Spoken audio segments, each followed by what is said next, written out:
may shock you. It might even horrify you. So if any of you feel that you do not care to subject your nerves to such a strain, now is your chance to, well, we've warned you. What big eyes you have, the kind of eyes that drive those mad. So just to see that you don't get chased, I think I ought to walk with you for a ways. What lips you have, they sure look somewhat bad. So until you get to Grandma's place, I think you ought to walk with me and be safe. Ladies and gentlemen, lightning crashes and booms. It is the final night of Commentaries of the Night. But a doom. Dylan McCandless, Super DM 64, laying on the lab table adjacent to me. My God, I can't believe we're at the end now. Yeah. Commentaries tonight. It's been quite a journey. Quite a rickety travel down the road to Dracula's castle in a beaten-up old coach. Bunch of Eastern Europeans sitting around looking at you like, who the fuck's this guy? What's he doing? Should we eat him? You know?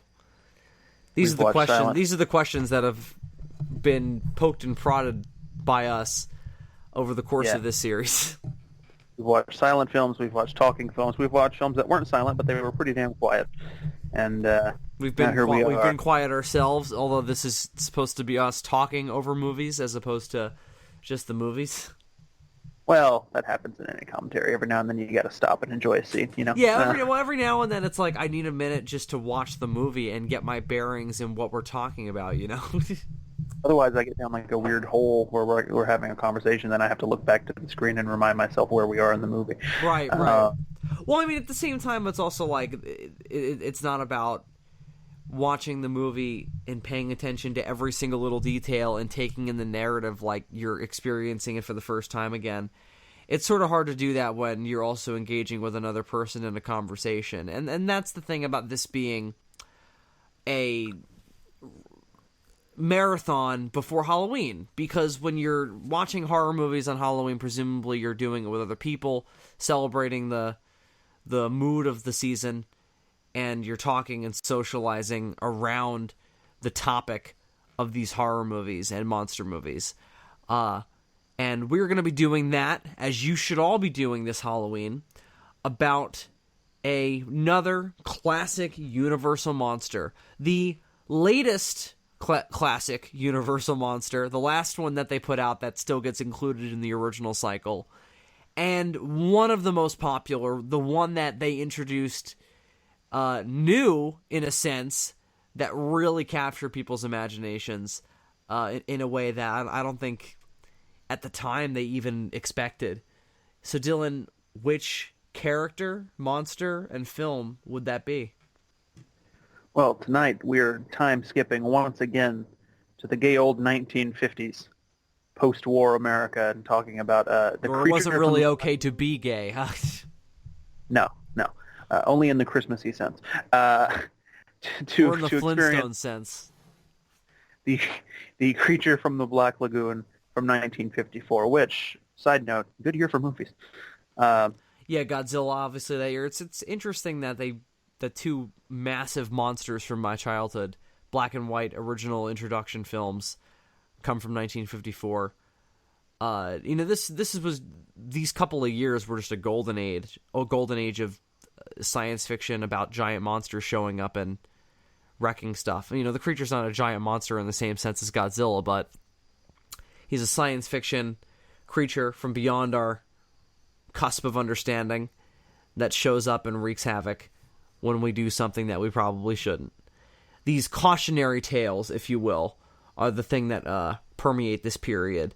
And that's the interesting shift in the Universal Classic Monster formula that this film adopts, that isn't really so much a trait of the other films outside of your Frankenstein and Invisible Man, your scientific endeavors. I guess also The Mummy. That's also sort of a scientific endeavor, digging up the tomb of Imhotep and the curse and everything. Yeah. But Not, this, less of a hard science, though. More of like an anthropological type. There's a difference between like sciencey science, like Bill Nye type science, and like archaeology, which yes is a science, but it's just not the same kind of thing. You know what I mean? What we're talking about here is what 50s era science fiction was all about. The analysis of the progress our society is making and the impact it's having on us and the world around us. And the hunt for Atmospherium. Absolutely. Atmospherium is a crucial element in the creature from the Black Lagoon. No, but looking at the scientific pursuits of our civilization and the wake that we leave in that, and the morality of it all. That's what this is all about, that this whole era of science fiction and monster movies is about. That this film, does so well, but like I said, it doesn't really fit in with the classic Universal monster aesthetic.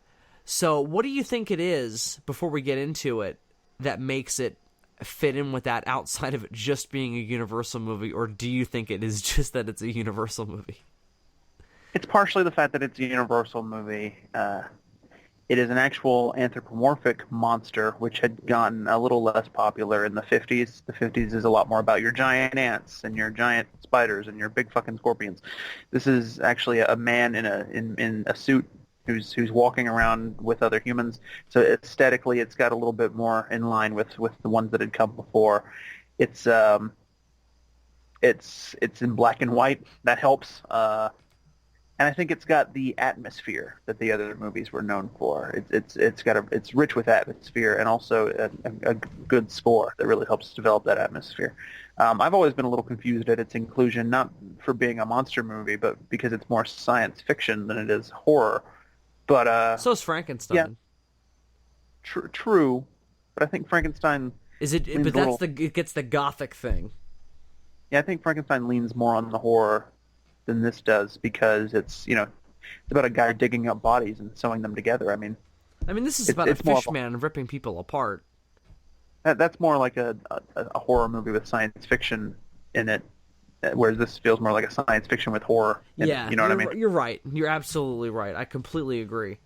But I think it fits just because, again, atmosphere, the anthropomorphic and creature that's actually at human level is a little bit more in line with what had come before, as opposed to what was big at the time. And also, again, it's in black and white, which is a really just simple thing that probably shouldn't help, but it does. It makes it feel like one of these other movies, Two things. One, it was originally supposed to be in color, so I wonder if it would still be included had they gone that route. I kind of doubt it. I don't know, because the only other Universal movie that I know of... Oh, Phantom of the Opera, right. The 40s one. 1941, I think? No, not 41. 40... Maybe it was 43.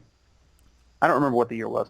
But that one is in color, and it often gets lumped in with the right. monster movies. So it probably still would have been. But the second thing... But honestly, I really don't think that... I think that one fits in less than even the creature with from the Black Lagoon does. I think they only include it because it's a remake of the 25 one with Lon Chaney. And it's also got the sort of gothic vibe going on that fits in with that aesthetic. That version of the story is a lot more romanticized, and that's why, to me, it sticks out even worse than this one does. But that's just my take on it.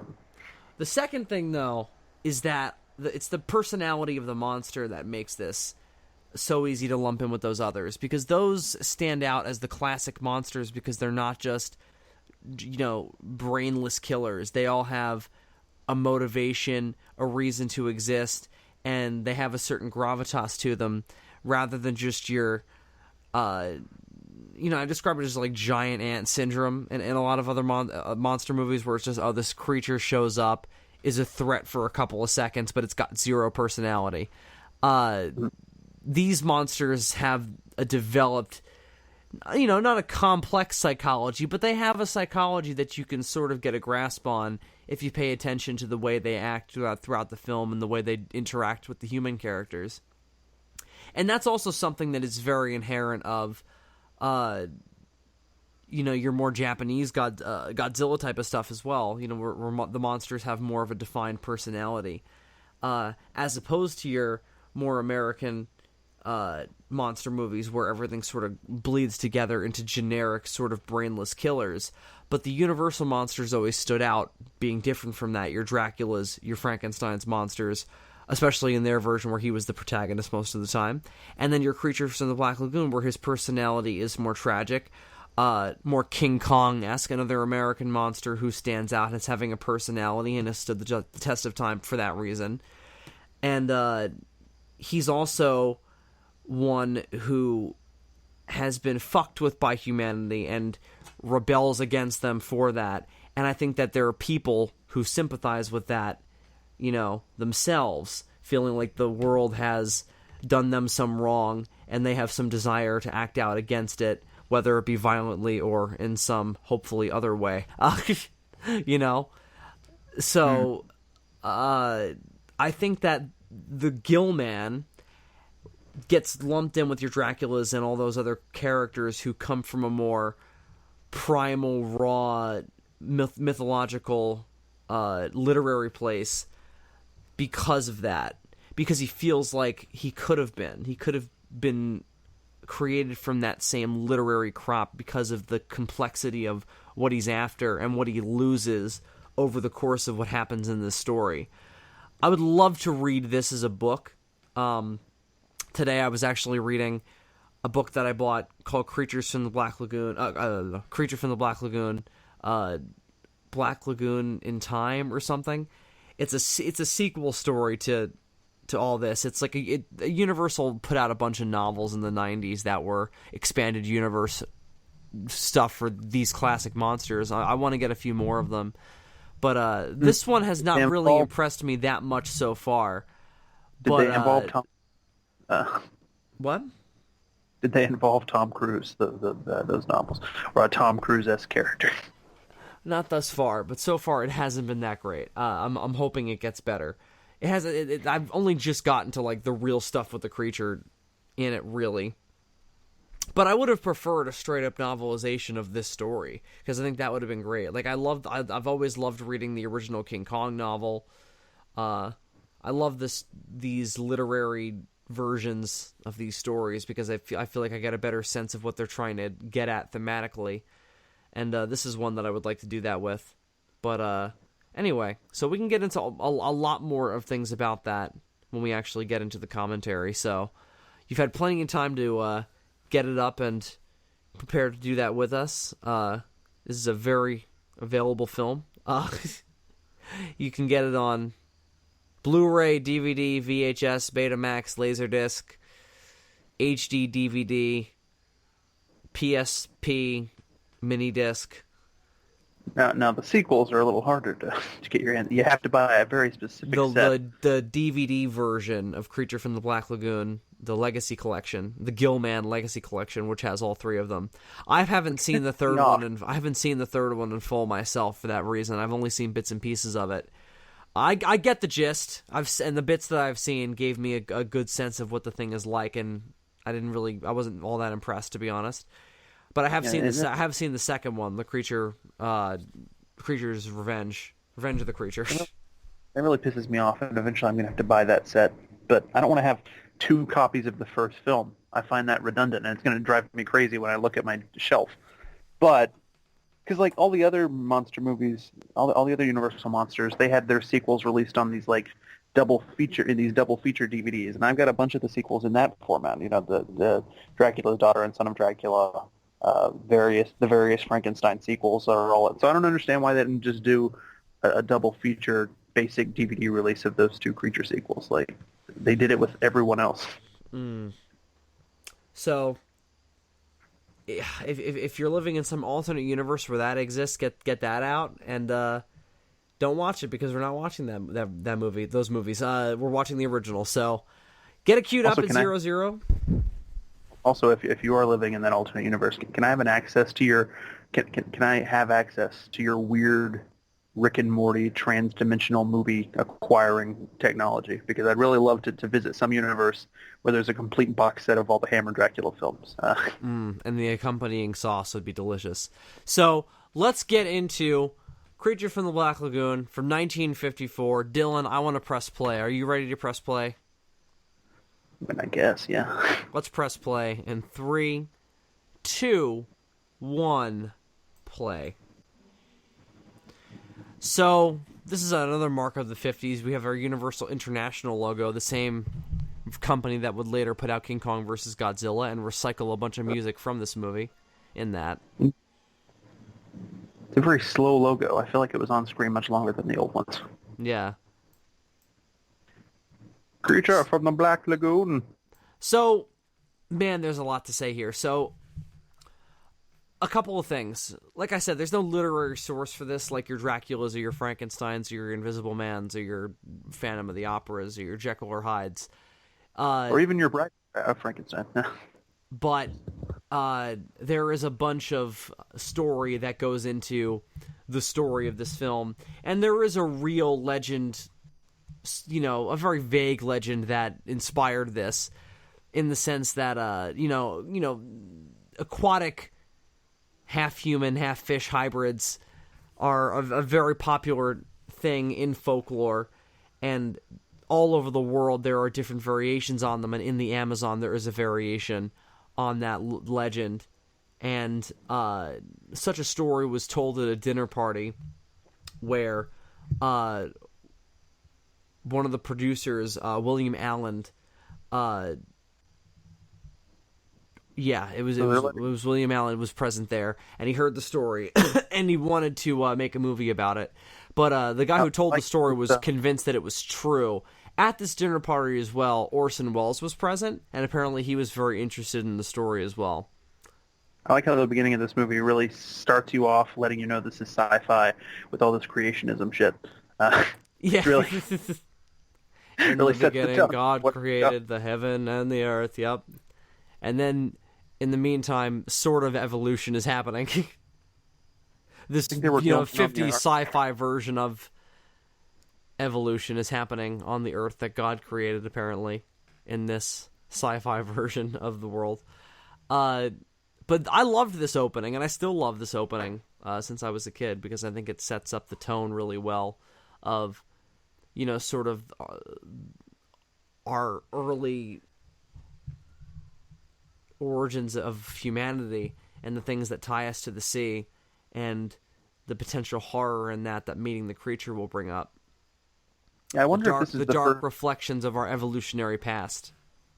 I wonder if this is the first on-screen visualization of what the process of evolution was. You know what I mean? I don't know, but it's the first time I ever saw it, and it captured my imagination. It's been done since then. I mean, The Simpsons did it, but I feel like this might be the first. It's certainly the first I've ever seen. The earliest example, I should say. Mm. So the original script was originally titled just Black Lagoon. They ran with that for a long time, and it was written and rewritten over and over and over again. And there were several inspirations that they laid under the initial concept of a half fish, half man living in the Amazon that a bunch of scientists would discover. And the real big one is King Kong. And the level of King Kongness in the story is what really dipped and waned in the different scripts that originally led to what we're now watching. So one thing that carries over into the sequel too. The second film is basically the last act of Kong, which was supposed to be in this version where he gets taken to civilization, and his rampage, quote unquote, was to be very different from any version of Kong. He was supposed to be a lot more mellow and do some interesting things that would have made him seem more human and more sympathetic. That claw, we see it come out of the water several times over the course of the film. Still looks good, even by today's standards. I think it looks fucking amazing. There are other elements of the Gill-Man suit that maybe are a bit weird looking. Now, like I don't love the face, but I think it's, but I disagree. I think it's very realistically fish-like, though. I feel like that's what that would look like. It's off-puttingly sort of alien-looking, and it's a little derpy, but I think like it would look like that, like a little derpy and a little off-putting in that way. Yeah. Like I get it. I wish it was maybe slightly more monstrous looking though, because like you said, Do you it prefer does. what he looks like in the Monster Squad? I do like that version. Yes, I don't know if I would say I prefer it. It I looks think very somewhere Predator there. I think somewhere in between there's a happy medium. You know what I mean?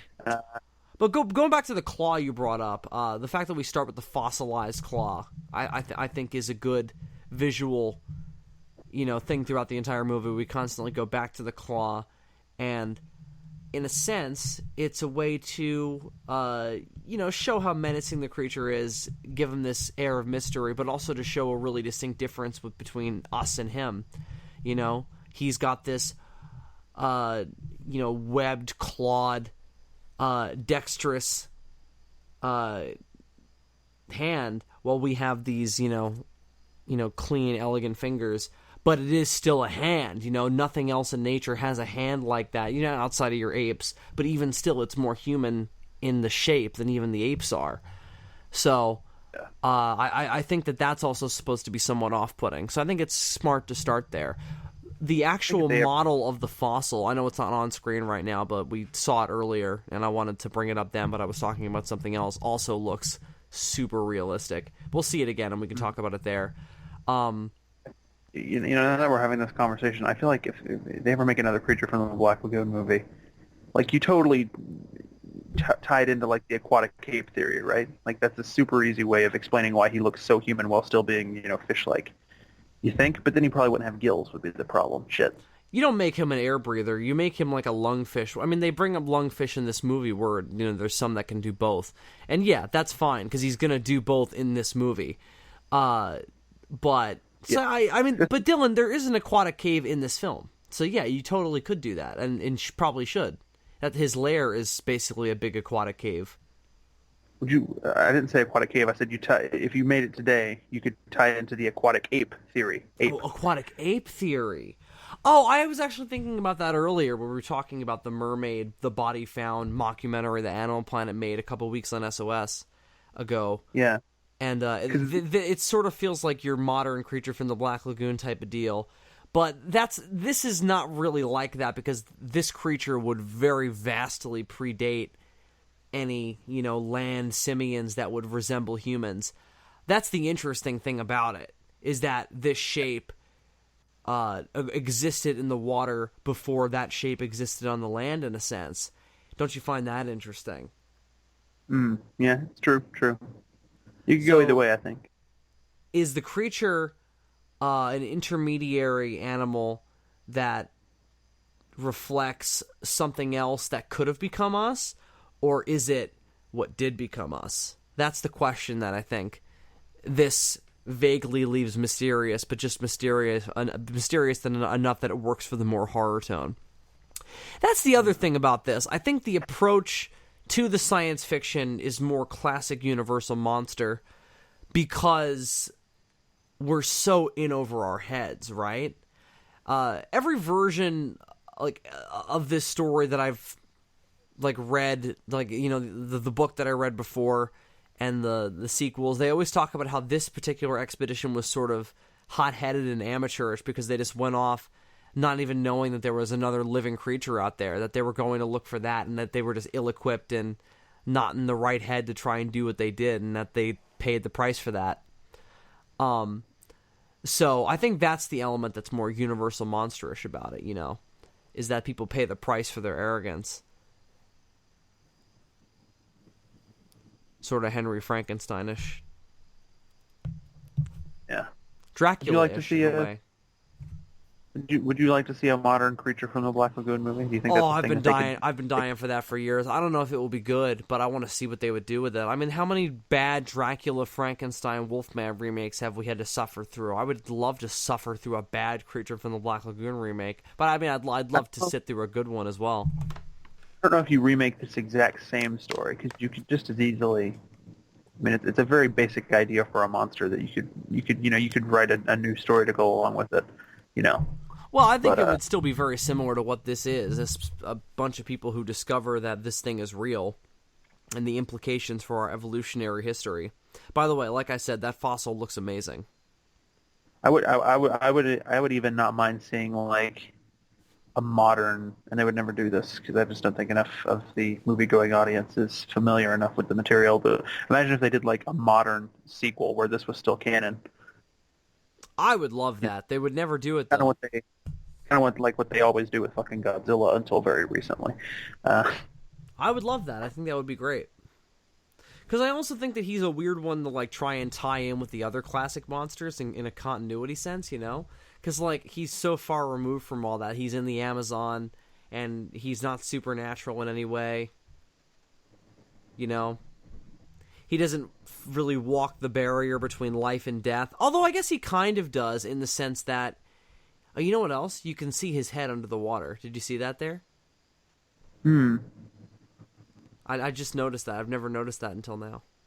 It is a nice... There are several elements of this film that went on to inspire later horror films, that some of which Universal put out, one of them being Jaws. And I think this sequence in particular is an interesting one that Jaws was inspired by, because I think it was sort of accidental.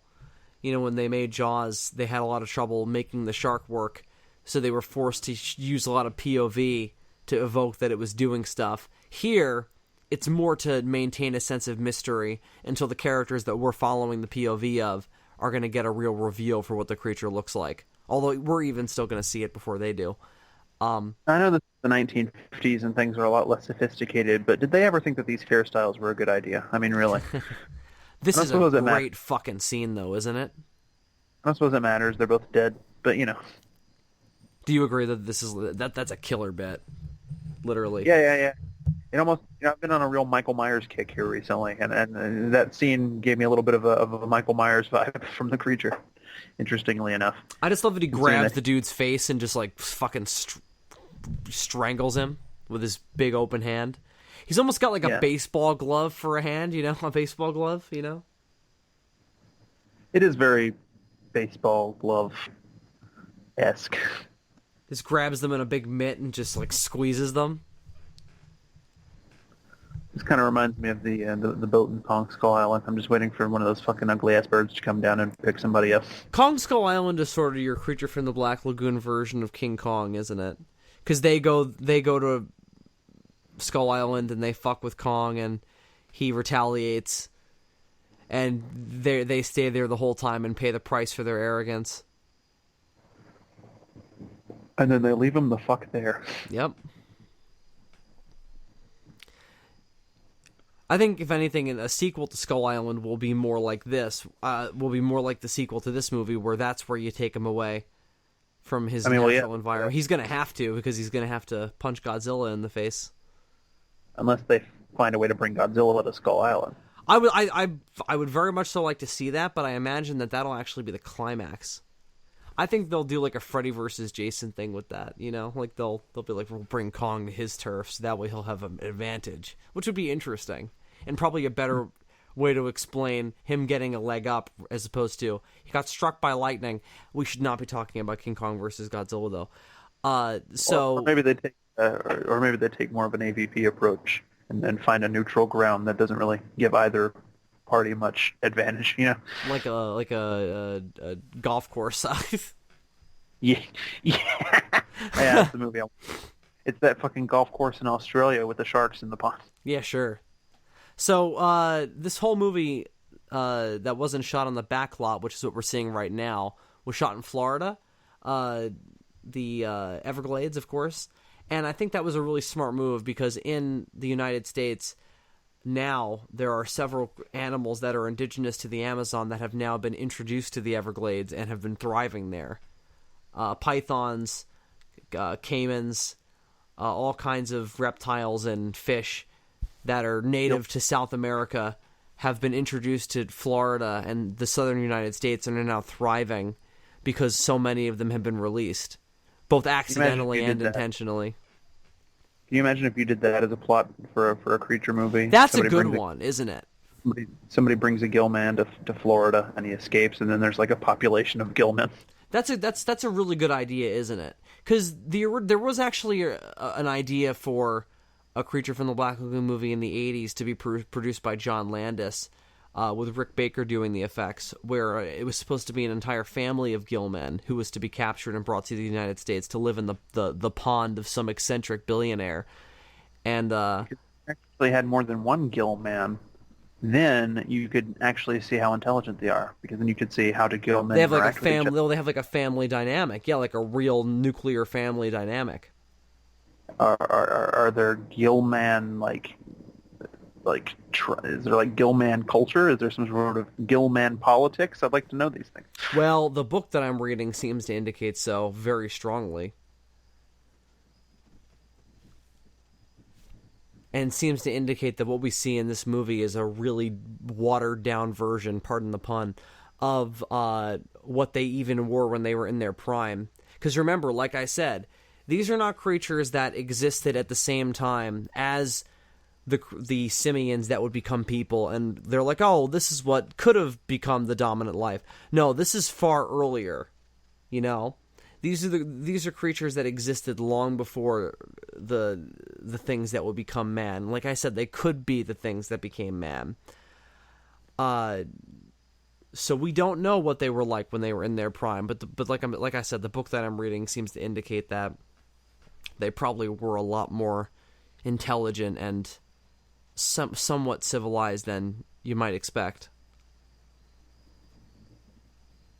Like I don't need Gill-Men to have like their own version of Shakespeare or anything, but I think like a very primitive, like Dawn of the Planet of the Apes type culture could be interesting. Yeah, definitely.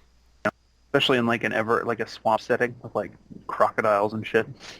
I think the only reason he doesn't, I mean, we've got that here, but I think the only reason he doesn't do that here is because he's on his own and he's trying to be seclusive. You'd need a reason why they breed in great numbers in Florida as opposed to in their natural Black Lagoon. You know what I mean? Like you'd have to have an explanation for why. I think it's perfectly, you have like a hurricane happen or something. Some kind of natural disaster that allows them to thrive. That would be a great plot. Or maybe the hurricane is what leads to them being discovered. Like one washes up dead. Maybe there were already Gill-Men in Florida. We just never knew about it. No, I like the plot that you suggested of one or like a family of them gets brought there, they get accidentally released somehow, and then for some reason it's discovered that like several years later that there's like a population. Like I think you need a time skip, and then you reveal that there's like a whole population of them there, and the question is whether or not to wipe them out or to try and maintain them because all the Gill-Men in the Amazon have gone extinct. There's actually a very sizable Gill-Man population hiding out in Florida, you know, and you know, there's like crossbreeding with the humans, and that explains so much about Florida. You know what I mean? Dylan, your microphone has dipped in quality. You may have to unplug and plug it back in. But in the meantime, I will suggest that there is a legend in Florida of a creature called the skunk ape, which is the swamp version of Bigfoot. He's a smelly, moss-covered Bigfoot. And I would be very interested to see him battle the Gill-Men in a fight to the death. Has my audio quality improved? Oh yeah, drastically.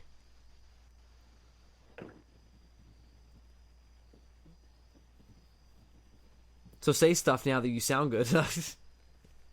See a movie about like a South American cult who have a Gill-Man and they worship it and they sacrifice people to it. That seems to be the idea in the upcoming Guillermo del Toro movie, The Shape of Water. That he's more of a grounded god. He's more of like a King Kong-esque god type of deal. In one of the trailers, Michael Shannon is like, the people in the Amazon worshipped him as a god. So they're playing with that idea, and he seems to have more kind of preternatural powers than the Gill-Man has. So I think they're playing with that idea. That's obviously another big example of, like, this character has really stood the test of time. Maybe we could domesticate the Gill-Man and create a race of, like, house cat-sized Gill-Men. Just to have in your home. You know, all the Universal monsters throughout the years, they've always tried to do, like, alternate takes on them where it's like, oh, this is, like, the sympathetic, heroic take. I'd love to see somebody try that with a creature from the Black Lagoon, you know? Like, you have... Sympathetic, heroic Gill-Man? Yeah, like people always do, like, oh, here's your superhero Dracula, your superhero Frankenstein. I want to see the superhero Gill-Man. Because you have, like, Swamp Thing, so why not have, like, the Gill-Man version of Swamp Thing? I think it's easy. I think you could do it pretty easily. What you would do is you would have somebody find, like, a baby Gill-Man and raise it, you know, and maybe being raised by... that's actually not bad. I was gonna suggest something far more cartoonish, which is you just have some dickhead show up in the Black Lagoon every week and, like, threaten it. I think you Hellboy it. You have somebody, some human, adopt a Gill-Man, and maybe because it's being raised by people, we can actually see the full limits of what they're capable of mentally. Maybe it actually can develop, like, at least some capacity for... Oh, we're idiots, Dylan. This is Abe Sapien. He is the creature from the Black Lagoon, but a superhero. The blue guy from Hellboy? Yeah. But he's not the main character, though. No, I'm not saying that you still can't do the idea that we're suggesting, but he is the creature from the Black Lagoon inspired. What if, and I love how this has just turned into us pitching other movies that you could put Gill-Man in. Yeah, there's so much other stuff to say about this movie, too. What about a 1 million years BC type deal, where you just go back to the prehistoric era and just have an entire movie about a tribe of Gill-Men? That seems to be what the book I'm reading is getting to. There are no humans. There are just Gill-Men and dinosaurs. And well, they come from the Devonian period, so I don't know if there would have even been dinosaurs at that time. Would there have been? I don't know. My prehistoric history is off lately. I thought dinosaurs were Mesozoic. Does not the Devonian period predate the dinosaurs? Yeah, I'm pretty sure it does, yeah. Therefore, if there's still a creature in the 1954 Black Lagoon, then there could still be creatures around with the dinosaurs. Right. I think you put it in the dinosaur era because then it's more interesting. Because what the fuck is walking around in the Devonian? Like a big frog? No, I mean, they were yeah, but isn't that more interesting than, dinosaurs again in a movie? You can never have enough dinosaurs again in a movie. I don't disagree, but I think it will be more interesting to see different stuff. So Dylan, I think we should add the Gill-Man. I think we should start talking more about the actual film that was actually produced here. So a bunch of different things right off the bat. So let's talk about the human cast first, because we've spent a lot of time with them thus far, and we haven't talked about them much in this commentary. So, like I said, scientific expedition to the Amazon. That gives us a very certain set of archetypes to play with that's very different from your traditional Universal monster formula. How do you think this film works with those archetypes and the formula that it's using? Honestly, I'll be honest. The human cast in this film I've always found a little bit forgettable, just because they blend in to me with all the other 50s, cast of scientists. They're good, but they're not amazing. They're benefited by the monster that they're in the movie with. Yeah, it's not like all the other films we've talked about in Commentaries of the Night. There's no real standouts. There's nobody that I can point to here and be like, this is the Eddie Van Sloan of this movie, or for me, it's the boat Karl. captain, and in a way, the boat captain is our Van Helsing because he's the one who knows about the Gill-Man prior. Yeah, I suppose that's true. And he is my favorite character, without a doubt. Is his name Maurice? I'm pretty sure his name is Maurice. What always does blow me away about this film, though, and we're looking at a bit of it now, or we were, it just changed, but there's some great early underwater photography going on here. Technically, this is one of your more impressive Universal monster movies. Not even just in the sense of the makeup, like a lot of the other ones. That was also very, very well. We'll talk about that more later. But like you said, the underwater photography, very revolutionary. Steven Spielberg's Jaws also borrows from that. You also have the 3D technology, which was new at the time, which, I obviously hate, but that was important for history. I'd love to watch this, though it's not 3D, because I've never had the opportunity. I have the opportunity. My Blu-ray actually has 3D on it. You can watch the movie in 3D, but it requires a 3D television, which I do not have. I was hoping it would be like the retro 50s 3D, and it would just come with some glasses, I used to have a Shrek DVD, like a 3D Shrek DVD when I was a kid, and that was like that. It was like the old school red and blue, and it came with glasses and the whole 9 yards. Yeah, I don't know. I'm not I hate 3D. I've never seen it and gone, oh, I'm glad I saw that in 3D. Whenever I've seen 3D, I've always gone, oh, I didn't notice it, so great. Me too. I mean, when I go to see a movie in theaters, I hardly ever see it in 3D. The rare exception to that has been when they've re-released a movie I love in 3D, and I just want to see that movie on the big screen, like with Jurassic Park or this year, Terminator 2. But there are films, though, that are historically notable for being in 3D that I would like to see in 3D, just for the context, like this, or like, I don't know, what's another good one? Like Friday the 13th 3 is famously 3D. There's a lot of really bad 3D effects in that. I'd love to see Jaws 3 in the actual 3D at some point, Just because I know how shitty those things look in 2D, I'd like to know if the 3D was even worth it. You want to see the shark come through the screen at you like it was originally intended, that shitty superimposed shark in all its proper glory. I see. Makes sense. I'd like to know if how shitty that looks in 2D was at least worth it to the people in the theater at the time. So back to the human characters of this movie. I do think that they serve the purpose that they're supposed to serve. They come across as appropriately personified to do this, to go to the Amazon looking for this fossil. They discover this living fossil, and then they slowly go down this rabbit hole of, that leads to several of them dying. And, it's your King Kong scenario of the monster menaces the girl and they all have to step up to protect her. What I'm not crazy about is the love triangle between Dr. Reed, who's our dark-haired male lead here, our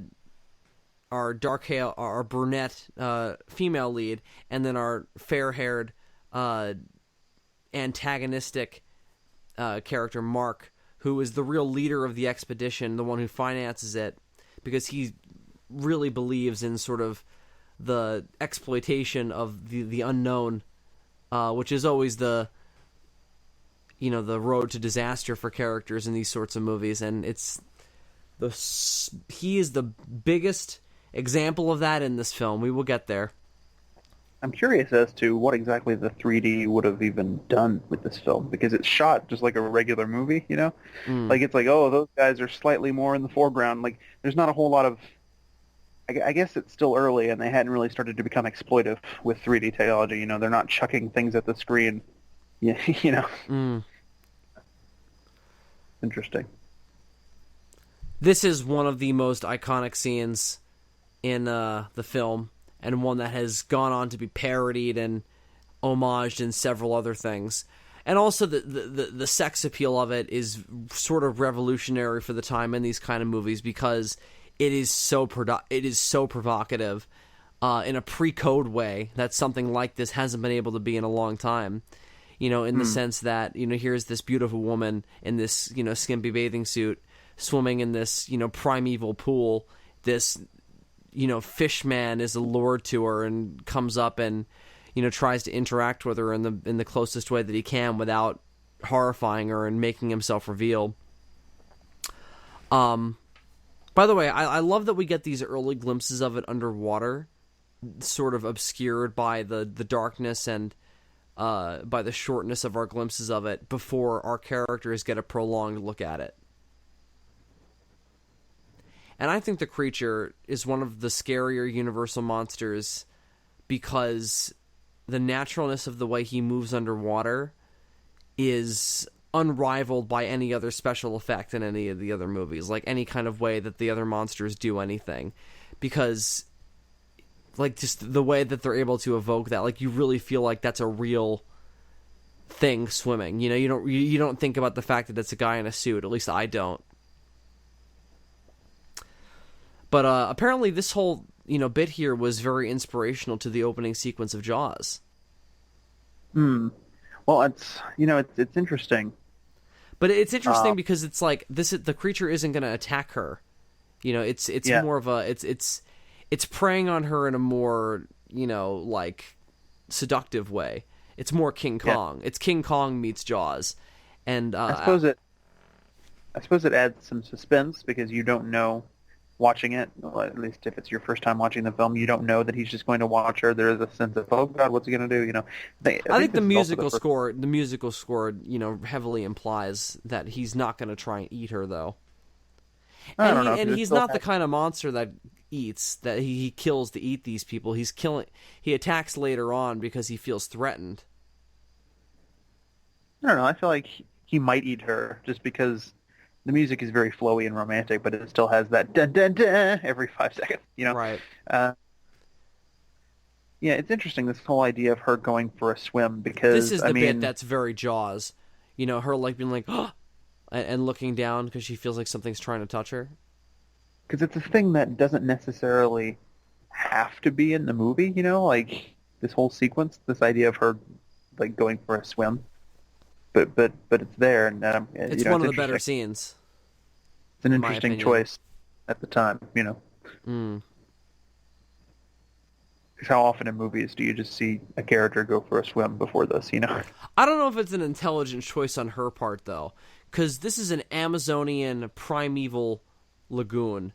God knows what is in there: caimans, anacondas, those little fish that swim up your urethra. Yeah, piranha.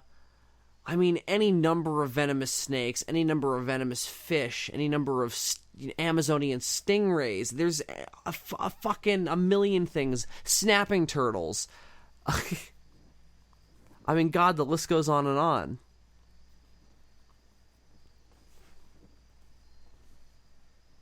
Those big Amazonian catfish that can snap off your fucking hand. See, that's another thing that I think this movie is missing. There's no bit where the creature like fights another big creature. Like, it'd be nice if you wrestled an alligator or something, not an alligator, a caiman or something, or an anaconda, or a big catfish or anything like that. That would be so cool. I feel like if you remake that, you have to include something like that, because that would be another cool thing to homage King Kong. Or you know what? It's the 50s. They don't give a fuck. Throw an octopus in there. Anything. Well, I mean, in this world where we have like these Devonian fishmen, why not have like, oh, this is an octopus that lives at the bottom of the Amazon? Maybe this is another science fiction based creature. I feel like if you're gonna rip off King Kong, go all the way. Have a bunch of other prehistoric stuff that we didn't know existed living at the bottom of this lagoon with him. Sure. I mean, if you can have an octopus in whatever fucking state that octopus was in that episode of Lost Tapes, then why not the Black Lagoon? Right, the Oklahoma octopus. Oklahoma, that's where it was, Oklahoma.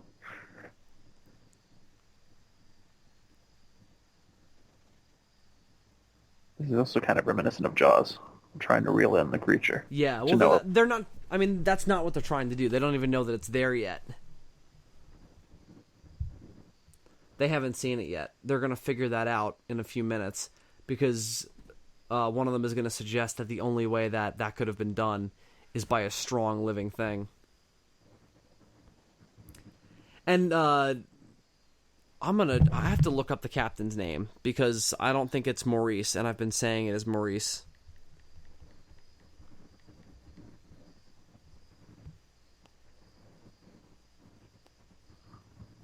Lucas. Lucas is his name. There you go.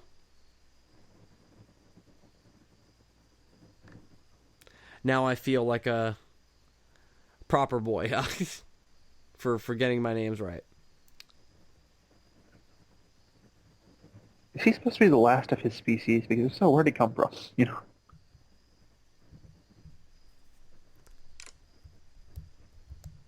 I definitely wasn't checking a Facebook message. What did you say? I said, is he supposed to be the last of his species? Because if so, like,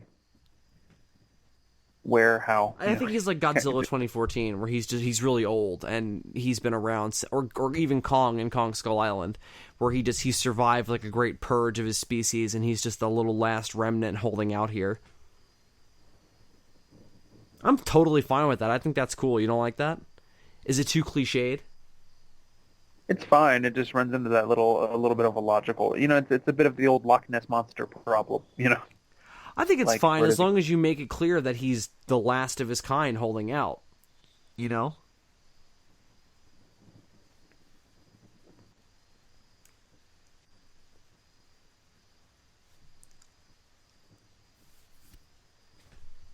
Especially since he's the apex predator of this, ecosystem, in this lagoon, serving that role, by himself and sustaining himself that way. He sort of redefined his role in it because he's the last of his kind. I think that's interesting. I'm not sure if they figured out that there's a creature yet. They probably have. This is the issue with talking over a movie while still trying to watch it. Yeah. I don't think they have. I'm pretty sure they're still down there trying to take pictures of what it looks like down there to get a sense of where this fossil might be. Yeah. Yeah, especially a movie like Creature from the Black Lagoon that I really like and I have tons of respect for. Not one that I've seen a million times, though. Not one that I rewatch that often. And so not one that I have memorized to the point where I can be like, oh, we're about to come to the scene where, so-and-so touches his penis. I don't know. The general layout. I've seen this movie a million times. It's one that I rewatch a lot. It's one of the ones I go back to more. And one of my favorites. I think it's better than... There's a bunch of standout ones from the classic series that I think it surpasses. I think it's better than The Wolfman. And I also think it's better than Dracula, the original Frankenstein, which I know is a big jab. I think it's one of the better ones. It's one of my favorites. And I think part of it is because of the uniqueness and because of the class and because it's also not an environment that gets this treatment of atmosphere, really, this creepy, surreal, journey into the unknown type of deal. The Amazon rainforest getting this black and white, it almost feels gothic in the approach because of the contrast in the blacks and the whites. See, I think, now they know there's a creature down there. I like that their view of it was obscured. Oh, there it is. So we should talk about this now, since we're watching the creature swimming around. There were two different actors who portrayed the creature from the Black Lagoon. There was Rico Browning, who played him in these swimming bits, and he was a guy from Florida who actually showed the producers around the Everglades area where they shot all these sequences. And fan-fucking-tastic swimmer who could also hold his breath for a good chunk of time. So yeah, because there was no face mask or anything they were able to build into the creature suit, so they needed somebody who was just an all-around amazing swimmer in order to pull off the part. And from the get-go, they were such a big fan of his swimming that they thought that he was perfect. But then on the land sections, you have Ben Chapman playing the creature, and I bring this up now because all these early bits of seeing the creature underwater give you this shadowy, almost caricature view of his design, because he doesn't really look like this when he gets on the land, because the designs are slightly different in the face, and the shape of the head is different because the actors are differently built, and it was impossible to recreate. And this is a pre-digital world. This is all analog based, special effects where it's all just recreation from hand. So there was no way to cast like a mold that you could recreate over and over again. I think he looks better in the underwater scenes, but I think I also prefer the underwater bits, but the design on the land bits is very impressive. Yeah, the detail. Blambits, on the other hand, won't have one of like the best special effects, from this period, which is the gills actually, moving. Yep, I was thinking about that as well. But I don't think the difference in like if you're not massively familiar with these things like we are, and you know that the creature was played by two different people, I don't think you would really notice the differences in the design. And I think the seamless I think the transitions between like the stuff they shot in Florida and the stuff they shot on the backlots in California is pretty seamless. And again, unless you're familiar with the stuff, you wouldn't really be able to notice.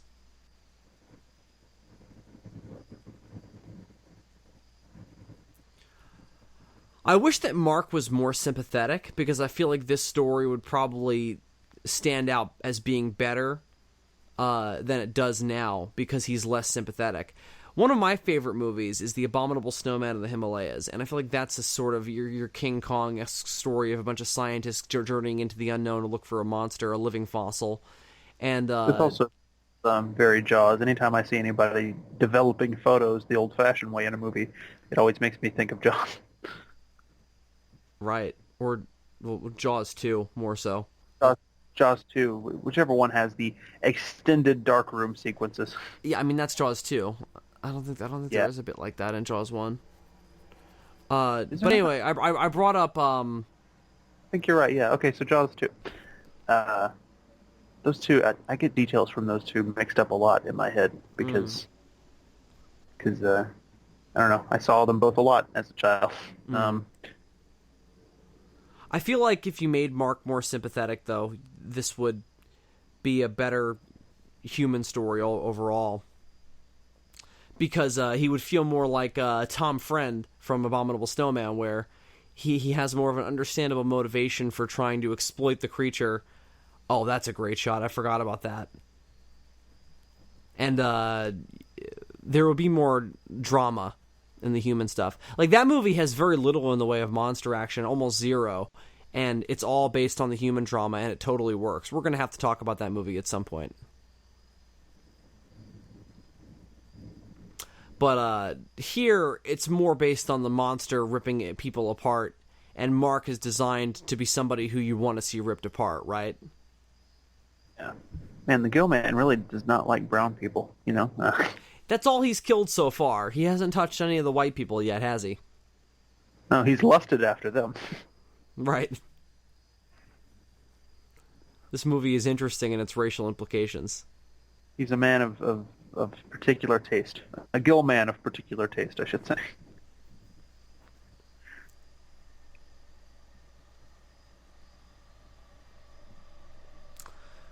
The design for the creature itself went through several different shifts, though, as they were putting it together. And the credit for the creature's design is something that is dubious in the reputation of Universal Monster movies. So a couple things, though. One, Bud Westmore is the head of Universal's special effects department at this point. Your special makeup department. He took over from Jack Pierce in the 40s. He's responsible for the makeup in the I think it's House of Frankenstein going forward, if I'm not mistaken. I could be wrong, but I'm not sure. It could have just been Abbott and Costello meet Frankenstein going forward, but he took over. All I know is that at a certain point, the Wolfman started looking less impressive. And he is often credited with creating the creature from the Black Lagoon. Totally untrue. I'm pretty sure the name of the lady who actually totally 100% on her own created the design and the original sculptures of the Wolfman. I almost said the Wolfman, of the creature from the Black Lagoon, was Melanie Williams. Melanie Peters, maybe, was her name. I just watched the documentary on the Universal Monsters DVD about the creature from the Black Lagoon, and they make a big deal out of this. Apparently, the design in the movie, straight out of the drawings that she eventually came up with. But she did go through several different phases of designing the creature. Originally, she had something that was more studio mandated to be more eel-like, because they thought it would be more creepy, off-putting, and they thought it would be cheaper to do something that was a more simplified, slim design. And they ended up not liking that when they actually designed the suit. There's, set photos of that being them, doing tests of that. But eventually they decided to go for a more half amphibious, half reptilian, half fish man type of deal. So she got Bill fingered in the end. Everybody thinks it was Westmore. Interesting. But there were other people who actually designed the actual suit. It was a whole team of people who actually put the thing together. And apparently Bud Westmore, because he wanted the credit for the creature, because he was this... He considers him to be his classic monster, But really it was, Melanie Peters / Williams' baby, Totally. And it's because it's the monster that was created in his era of running the Universal Special Effects Department. But unlike when Jack Pierce did it back in the day, he wasn't doing it all by himself, Jack Pierce did all his work on his own with 1 or 2 assistants. Bud Westmore has this team of 9 putting the creature together. Yeah. Now I'm beginning to wonder how much of the creature being included with the other Class A monsters is the doing of the Westmore family. You know what I mean? Yeah.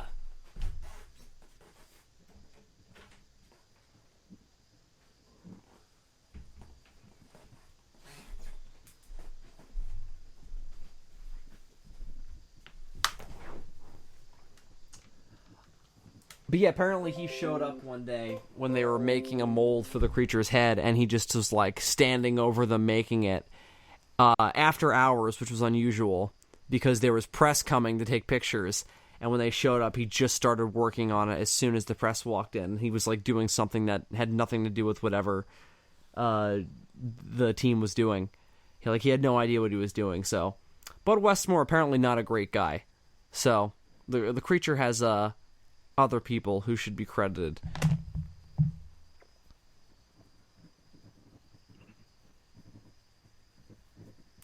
But one of your designs that stands out as being a lot more unique,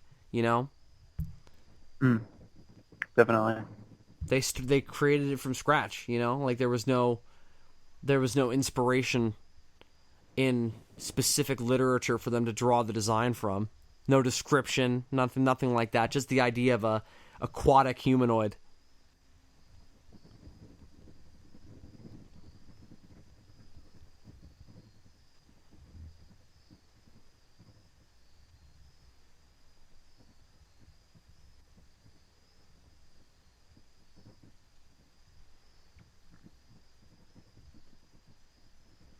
Apparently there was a novelization of the book anyway. Haven't read it. I would like to. Alright, the name of the designer was I had the name really fucked up. Millicent Patrick. Millicent. She was a beautiful woman, by the way, too. They had her all over the original press tours, too, drawing the creature and showing that she was the one who created it. But Bud Westmore still got the credit in the long run. Like I said, man, she got Bill fingered. Always a sad story. Gabriel Figueroa was the name of the guy who told the original story to William Allen, the producer, that inspired the story. William Allen envisioned the creature as a sad, beautiful monster, which is another thing that I think, the romantic interpretation of him led him to be considered more in the ranks of your classic Universal monsters like Dracula and Frankenstein. Because he's got that sort of literature-based, romantic allure.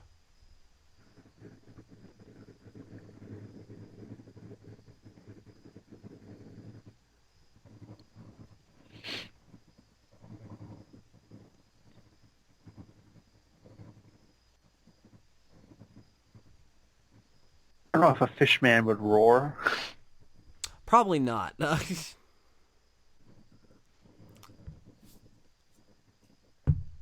It's not a roar, unless it's some sort of strange, burping noise, but even still. It kind of sounds like that, though, doesn't it? Yeah, like it's just air escaping. If you throw a Gill-Man into a pot to stew, does he scream or is it just air escaping? This Oh, film is there's the actually, conversation. sorry? There's the conversation we haven't had yet. If Gill-Men existed in the real world, do you think they would be delicious? Oh, definitely. And I would definitely try them. Yeah, the Japanese would eat them raw. Oh, God, yeah. While they're still alive. Jack Arnold was the director of this year picture. He went on to direct several other science fiction films of this decade and several others, including The Incredible Shrinking Man, It Came from Outer Space, many other things. This is the one that stands out to me, though, as his classic. This is the one that he really hit the mark with. But It Came from Outer Space is also really good. We've seen that. And that's a solid film. It's the one that's like 50s Alien. Yeah. Or I should say Alien is late 70s. It Came from Outer Space. Oh no! Was that Terror from Beyond Space? You know what? I can't even remember now, but I'm pretty sure that was it. Yeah. Oh, it was The Terror from Beyond Space, right? Wasn't that? Yeah. that was, The Terror from Beyond Space, not It Came from Outer Space. Okay, my bad. that But was wait, interesting. are they the same thing? I can't even remember now. Anyway, Jack Arnold directed a lot of classic science fiction films. I don't know, and I don't know how much I believe you now, Bill. Your credibility is strained here. He definitely directed The Incredible Shrinking Man. Do you William think that was Allen produced a lot of 50s era science fiction as well. Oh, that's a great shot. The darkness there really makes him look somewhat simian. Oh yes, the amazing shrinking man, the story of a man who goes to a nude beach on a very cold day. Yeah. Yeah, that was what that was about, probably. You're right. Oh, wow, that's a good shot, too. I love the eyes there. Oh, he did Tarantula. Oh, yeah. Also a William Allen produced film. That's a movie I like. See, I fucking told you. You don't believe me. It's just- he also did the sequel to this. Yeah, there you Revenge go, of the- see? Revenge of the Creature. Did some Oh, he's killing What? another non-white person. There we go. did some Western work as well, it seems. This Island Earth is one that I hear things about. I've seen the MST3K riff on that.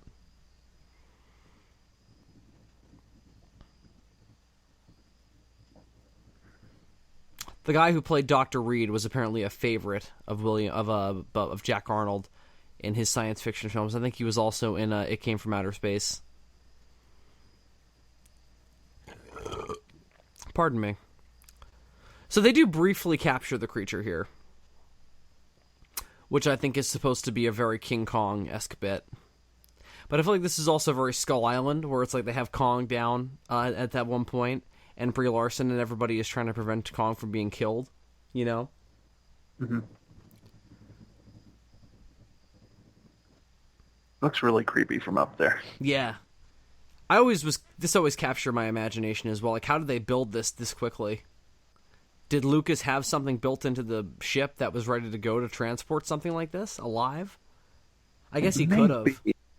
Because you have to imagine that he probably comes across, sea critters on a Is he semi-regular. capturing them alive though? I guess maybe. I mean, it is a fishing ship, so I guess it's totally feasible.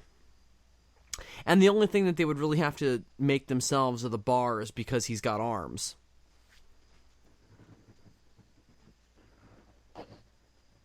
So you need something to keep him secure.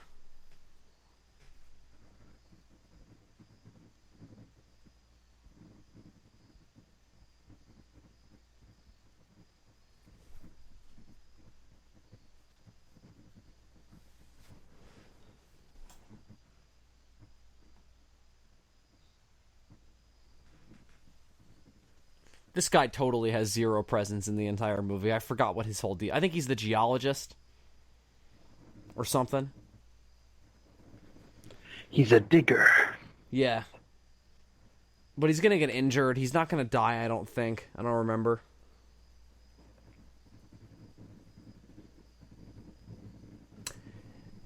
So tell me, you said this is one that not one that you revisit a whole lot. Is it one that you have a lot of nostalgia for, though?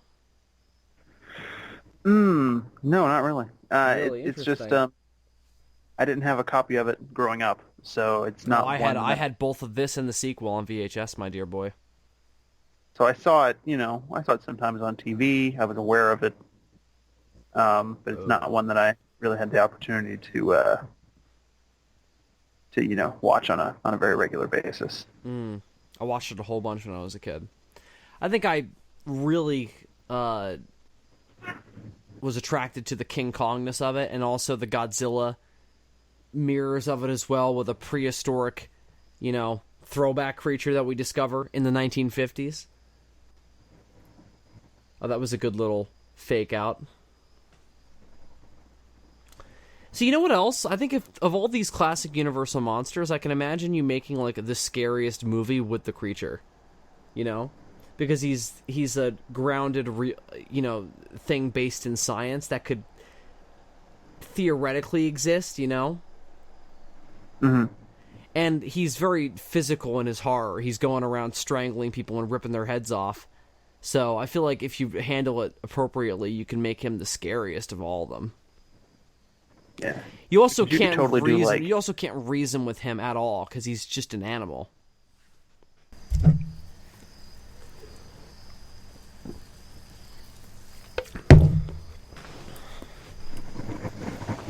Yeah. You could totally do like a slasher movie, but it's the creature. Give him a higher body count for sure. He's got quite a few in this film, but all the people that he's killed thus far are not people that we have really stood out. They've all been kind of cannon fodder because we don't know anything about them. They're just the roles of lackeys that we've relegated the natives to. Yeah, yeah. Well, I mean, they've all been brown, so of course they all look the same to me. So I don't know. I love how he was supposed to be guarding the creature. She came up and distracted him, and then that's when the creature got out. What do you think of the intelligence of the creature? Do you think that that's well evoked? Oh, that's a very complicated effect shot right there. You can see it being sort of problematic. They had to superimpose two shots of the creature suit on fire in order to do that. I never thought about that before, but you're right. The fact that he picked his moment to escape, really does demonstrate some intelligence. Absolutely.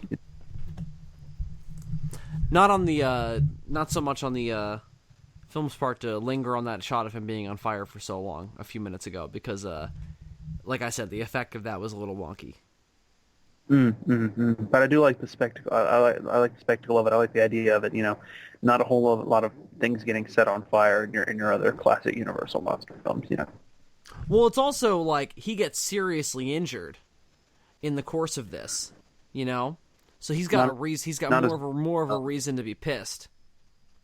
Not as good as the monster on fire from the Thing from Another World, but a nice idea. And I mean, you have the windmill burning down in Frankenstein, so there's a little bit of that. Yeah. If you did a creature movie with like a slasher movie formula, like you'd have to establish a reason why he's killing the people. You got to make him pissed from the onset. Yeah, I think what you would do is you would give it like a little bit of an environmental slant without being like super annoying about it, like fucking Godzilla versus Hedorah or even Lost World Jurassic Park. You just have some dudes that are down there, doing shit in the Amazon. Maybe they're mining. Maybe there's a little bit of fracking going on, and it fucks with the lagoon, and then the creature gets pissed and starts killing them. Or you can even have there be more than one. One of them gets killed, and then he goes, he gets a bloodlust for revenge. That could also work. Yeah.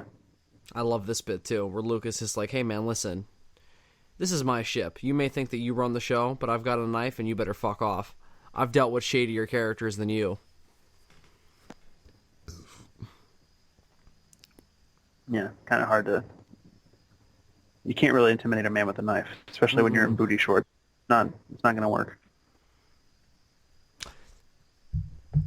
The female lead in this as well is another one that is more memorable to me. She stands out more. Part partially because she gets a lot more screen time, and because the monster is more lusting after her in this one, more overtly than some of your other love interests in some of the other movies. But Julie Adams, not Julie Andrews, is also Julie Andrews. Wow. It's also one of your more charismatic actresses who really kind of got into it,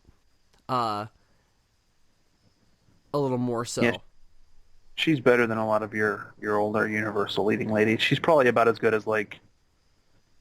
You remember the woman from Bride of Frankenstein as opposed to the first one, or you mean Henry Frankenstein's wife? I liked her better in Bride.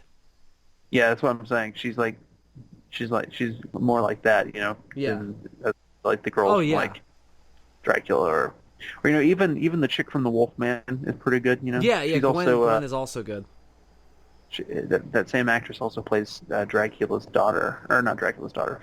Frankenstein's daughter in.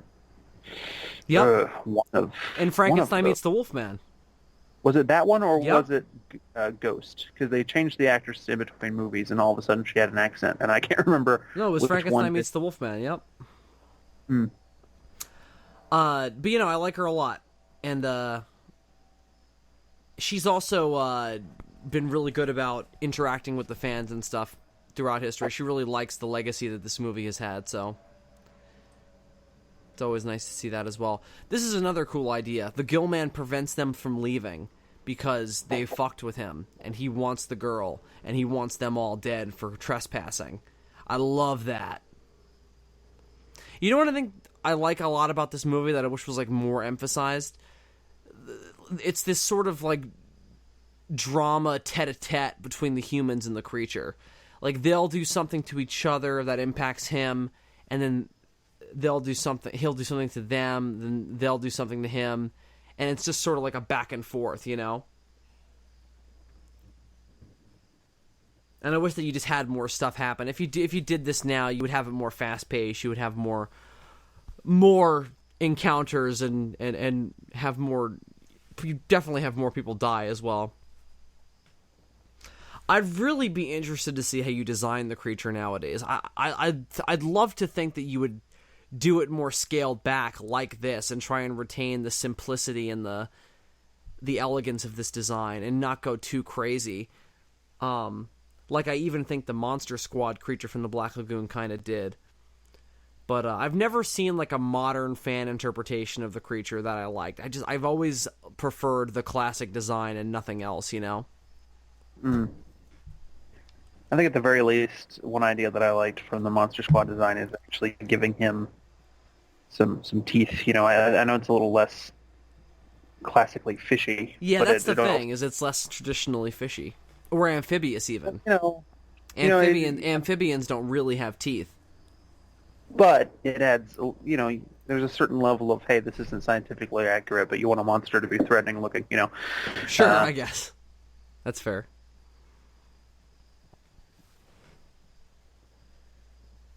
You know, if you wanted to go that route, you could maybe design the face to be a little bit more piranha-y as opposed to, like, a guppy, whatever he's supposed to look like, you know. I don't think you need to give him huge saber teeth, you know? Yeah, just little tiny... Maybe since he's prehistoric, you go with, like, something, like, different than teeth. Like a big beak or something? Maybe not a beak, but, like, you know, like a thing? You know, like a Dunkleosteus? Yeah, you know? I know, yeah. Yeah, that could be interesting, I guess. I still don't even know if you need that. You could just give him protrusions on the side of his head. You can do whatever you want in the movie. I'm just saying now. I concur with that assessment of how films work. Is it just the head that you don't like on the Monster Squad? Great, because it's not that I don't like it. It's that I think it's a radical shift from this. Yeah. You know? I don't know, because I feel like the rest of the body is pretty much just doing this again, but in the 80s. It's also too similar to the Predator. That's the other thing. But the head is what's really different about it. I don't know. Well, they are both standard creations. Maybe if you made him even more shark-like, that might even be cooler. I think think Stan Winston did the effects in that movie. Actually, I'm not sure. I think he did though too. I'm pretty sure. Not really. I'm also not sure. I don't like the way the Wolfman looks in that movie, though. It's weird. I was always okay with that. Frankenstein doesn't look great either. No. The Mummy looks good. The Mummy looks good. Dracula's good. Yeah. The Godzilla reference is good. Oh, yeah. There was a Godzilla reference. The Holocaust victim is good. The Wolfman having nards is good. That's also good. The one child who is only in the movie in order to be insulted for his fatness is... The line, is she a virgin? Is also good.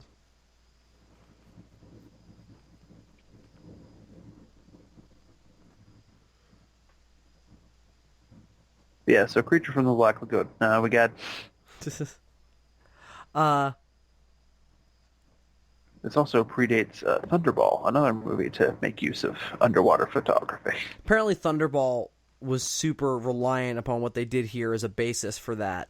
Thunderball is also a boring-ass fucking movie, and largely boring because of the slow, monotonous use of the underwater photography. That's a movie that relishes and gratuitously overuses its underwater photography, as opposed to this, which really uses it to serve the story and the atmosphere, you know? Yeah, the one contribution Thunderball makes to the franchise is the perfect James Bond song. Yeah, that's a good song. And other than that, it's kind of bland and forgettable. Yeah, I hate Thunderball. But I think the underwater photography is like a really strong reason why this also has stood the test of time, because it is so revolutionary and it is so believable in how these people are throwing each other around underwater. Look at this fight right now. You know, somebody could have really fucking hurt themselves and drowned. This is a technological marvel for 1954. You know. And story-wise, it really feels like these guys are going to fucking die. Like, look how much better this looks than, like, to use an example from the same year, the end of Gojira when they go underwater, quote-unquote, to... Right, that looks a lot more stock footagey, and you can tell that it's not actually Ogata and Serizawa underwater. It's, stunt doubles. Yeah, or, like, other examples I can think of, like, some of the bad, like, undersea stock footage that they use in, like, what's that? Beast from 20,000 Fathoms, or, Gorgo. I think there was Gorgo. I think there was some of that in the giant octopus movie. It came from beneath the sea. I think there's some of that in there too. Also, not to go back to James Bond, but there's something kind of glaring about The Spy Who Loved Me in that sometimes they're standing outside a fish tank, and I don't believe that those fish are really in there. You know what I mean? Yeah. There's a lot of shaky effects in that movie as well because it's so ambitious about it. This is an ambitious movie that doesn't overstep its boundaries, and that's always another really impressive thing. Well, it's ambitious, but it's not overly ambitious. Yeah, exactly. Ultimately, the story is still pretty simple, and really the ambition comes in this one creature pulling it off. Everything else is fairly... simple and standard for the I also time. think it's honest about its roots and plays on those roots in unexpected ways, Like, it's sort of King Kong, but, you might expect the creature to get taken back to civilization or to survive at the end or something, but, they sort of play with your expectations a little bit.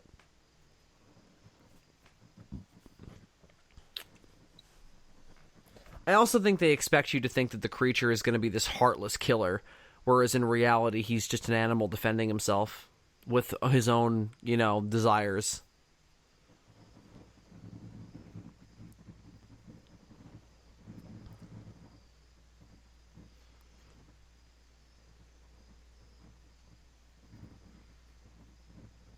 So Mark is dead now. He's paid the price for his fucking bloodthirstiness and trying to kill the creature. His characterization was also that he was a big game hunter, and he wanted to, he wanted to be the one who took the creature down himself. David here, on the other hand, Dr. Reed, he, in the original script, was supposed to be more morally ambiguous as well, wanting to exploit the creature for its, value on his career as opposed to his desire to study it as a scientist, Yes. Meanwhile, I would be there wanting to exploit the creature to find out whether or not it's delicious. Right, exactly. That's where your thought process is.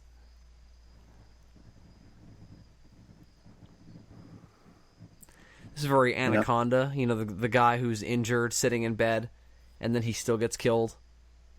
I'm pretty sure the creature kills him right now. But I just like how much it fucks with them, It just keeps coming on their boat and sticking its big claw through the window and scaring them off, It's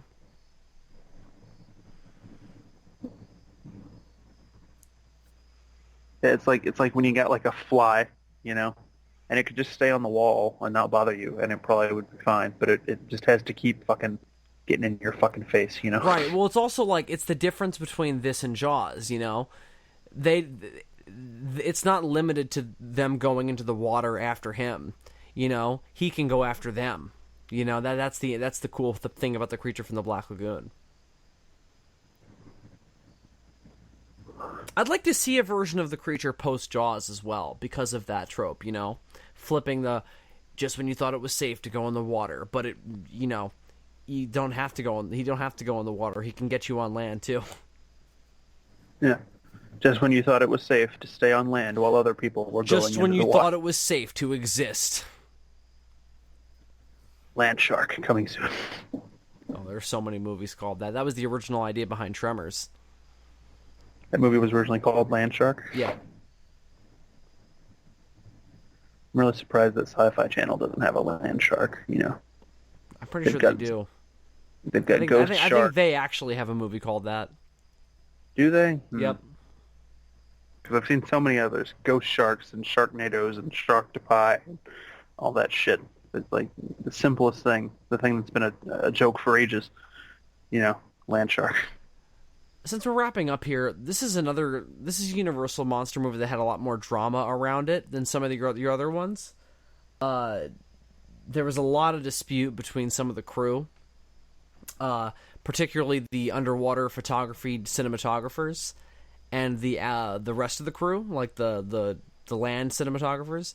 Apparently, some of the people who were in charge of the underwater photography, but not actually doing it, were too afraid to get down and dirty in the water to do the job right. And that led to some problems and some disagreements, and some people getting credited that shouldn't have been credited for certain things. Apparently the guy who's actually credited for the underwater cinematography shouldn't really be credited, Mm-hmm.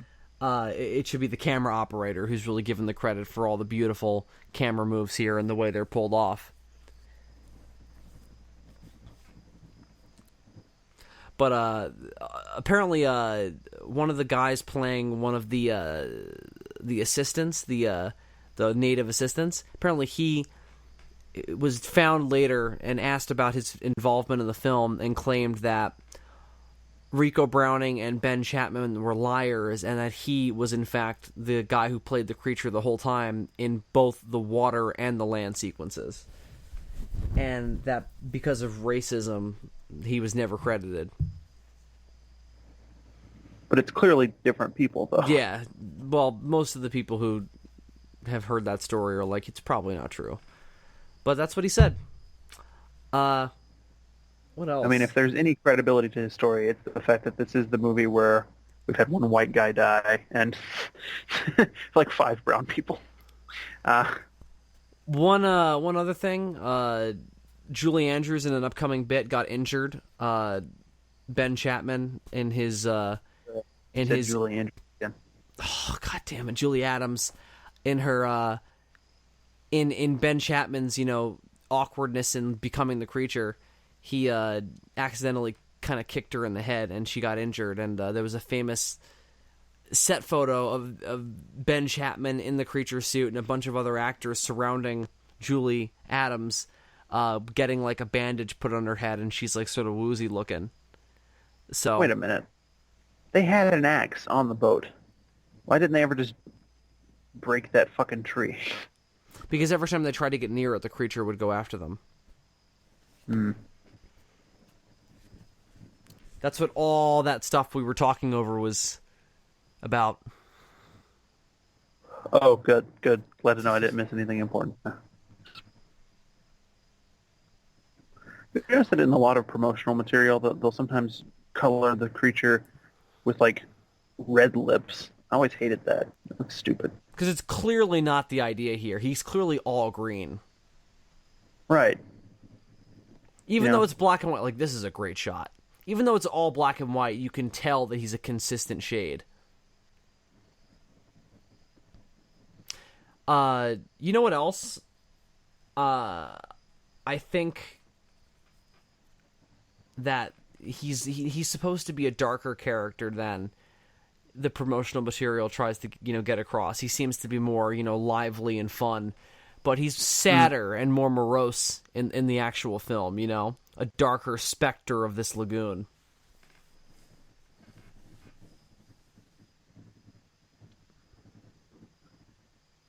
And this is obviously our big King Kong finale.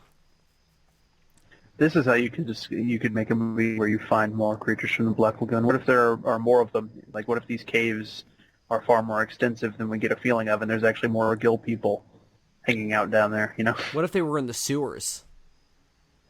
That could be another. That could be another version, like reliquary style. A Gill-Man gets loose in the New York sewers. Yep. A crack team of Gill-Man hunters have to go into the sewers to find it. What if you did like alligators in the sewers, but with the Gill-Men? That might be another interesting reboot direction. Like, you have it all these decades later after the original, and suddenly somebody's like, we saw a Gill-Man in the sewers. And it's like, well, A, Gill-Men are dead, extinct, and also they wouldn't be in the sewers. And it also might be fun to have a Gill-Man in Manhattan type of scene where he's just ripping through Times Square. The Gill-Man takes Manhattan.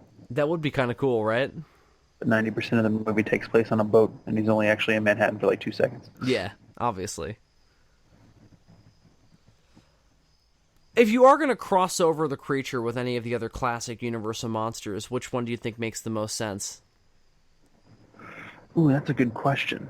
I would say the Invisible Man or Frankenstein. Why? Because they're science fiction based. But how does the narrative play out? I don't know. Some element of the creature's physiology is crucial to the Frankenstein monster in some way. I don't know. Some regenerative component. Maybe the Invisible Man is involved in some heist shenanigans involving the creature. Maybe the Invisible Man tries to help the creature getting released from capture. Maybe the Invisible Man actually captures the creature because he would have an advantage over the creature. The Gill-Man is caught and put in like a zoo, and people come and are exploiting him on a daily basis. And the Frankenstein monster, who has now been alive for several hundred years and become far more intelligent, sympathizes with the creature and comes to rescue it. Yeah, there you go. I think the Wolfman would also make sense to cross over with the creature. He would sympathize with him for his, being alienated from the rest of the world. I also like the really drawn out nature of the creature's death here because it's left vague whether or not he even actually dies. He just seems to kind of peter out and fall off into the lagoon, but it seems to be implied that he would be dead if they didn't make a sequel. But this was successful enough that they did. I mean, this shot right here pretty much tells me he's dead. Yeah, well, like I said, it's like if they didn't make a sequel, he wouldn't have been dead. But what they really should have done to sell it is have him float to the top. They've obviously never had a pet fish die. They go belly up. But I think that's why it's ambiguous. He just falls into the into the depths of the lagoon where he started, you know? So it doesn't even matter if he's dead or not. He's back where he belongs, you know? So Dylan, that is The Creature from the Black Lagoon. So not one that you revisit that often. How did you feel about it going back to it this time? I really like the movie. I've always really liked the movie on the occasions that I have sat down to watch it. I think it's got very memorable special effects for the time. I think the performances in it are pretty good, and I think the also we didn't talk much about it over the course of the commentary, but great music. Yeah, he's got one of the more iconic themes next to the Wolfman, doesn't he? And again, just that same sense of atmosphere that has always been great in the Universal horror films. I think it goes back to his personality.